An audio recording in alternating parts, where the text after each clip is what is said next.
Tardes. Primeiro agradecer ao Concello de Lousame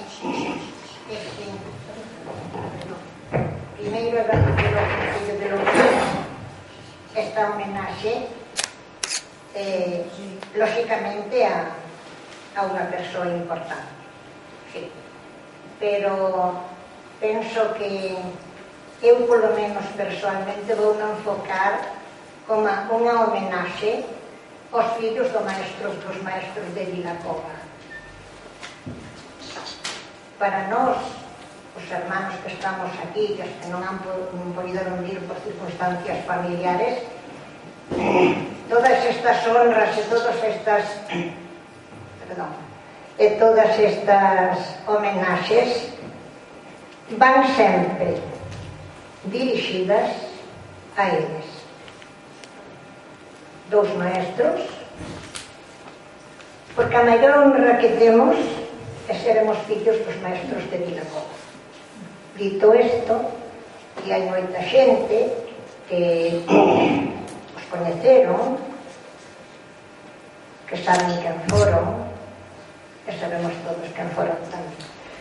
Despois darvos as gracias á xente que está aquí, dos de Vilacova, a xente que viñeste, sobre todo a moita xente tan querida e tan recordada e a moita con ese sacrificio que fixo Sariña do Conde, con todo ese sacrificio de vir hasta aquí. Logo pídeme Teresa que faga unha pequena trayectoria do noso traballo.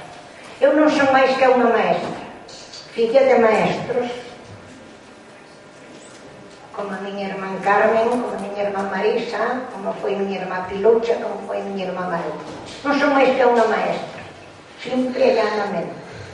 Non teño ningún título académico e universitario que sexa máis que o título de maestra, que xa é moito.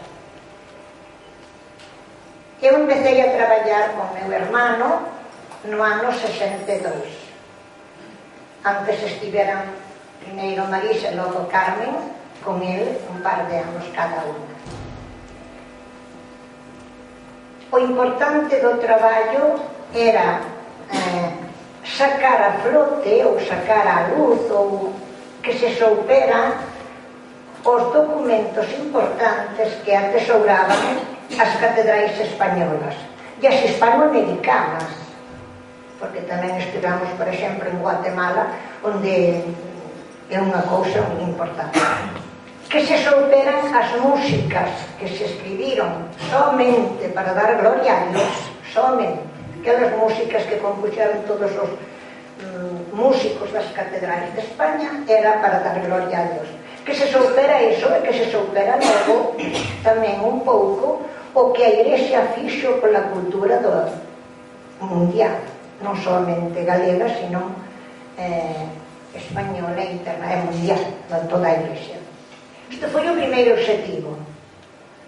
Traballamos moito, con moito gusto, días enteiros, entrábamos nun archivo, traballamos nun archivo, nun cubo dunha muralla dunha cidade de España, en Ávila en concreto, onde chegamos ali e había un montón, unha sala máis grande que esta, con un montón de papéis ali.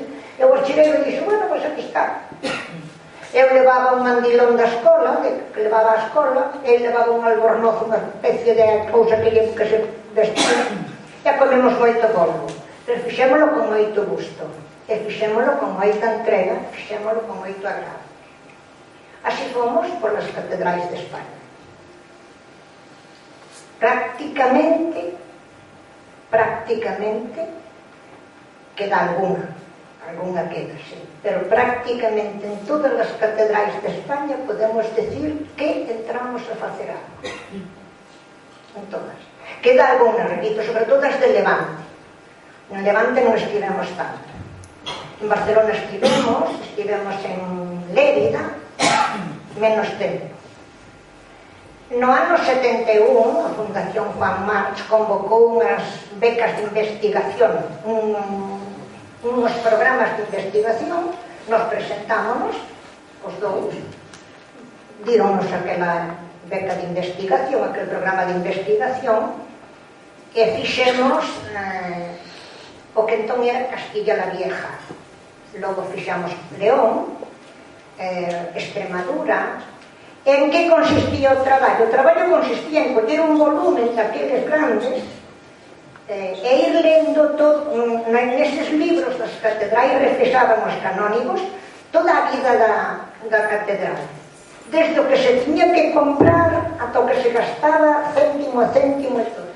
Pero no medio tamén había as cousas que facían para a música, o maestro de capilla que tiña que compoñer, un logo que contrataban, un chirimía que viña ou que fose. E nós íbamos así lendo aqueles documentos. En Burgos, por exemplo, empezan en 1320 tantas as actas, ata 1970 tantos. E fomos los lendo así, e anotando ao principio nunhas libretas que éramos da escola, íamos anotando os datos importantes de música, ou que nos parecía que eran importantes, que a mellor a outra xente non lle parecería. E así foi. El catalogaba a música, eu facía tamén as fichas, a decir, poñemos uns papéis, e isto era, por exemplo, un villancico que tiña un comenzo. Vamos a Belén, por exemplo. Isto tiña, pois había que buscar cantas voces tiña, soprano, alto, tenor, baixo, dous violins, un oboe, dúas violas, o que fose. E que ordenábamos os textos. E a cada peza poñíamos unha sigla. Un legaxe, o que fose. Tiñamos unha norma. E así fomos polas catedrais de España. E así fixamos o que fixemos. Isto foi o traballo máis así. Asistimos a moitos congresos, estivamos moito, viaxamos moito, pero o importante foi a labor que fixemos para que se soupera o que a Iglesia tiña guardado e o que a Iglesia fixo pola cultura e polo ben das almas e das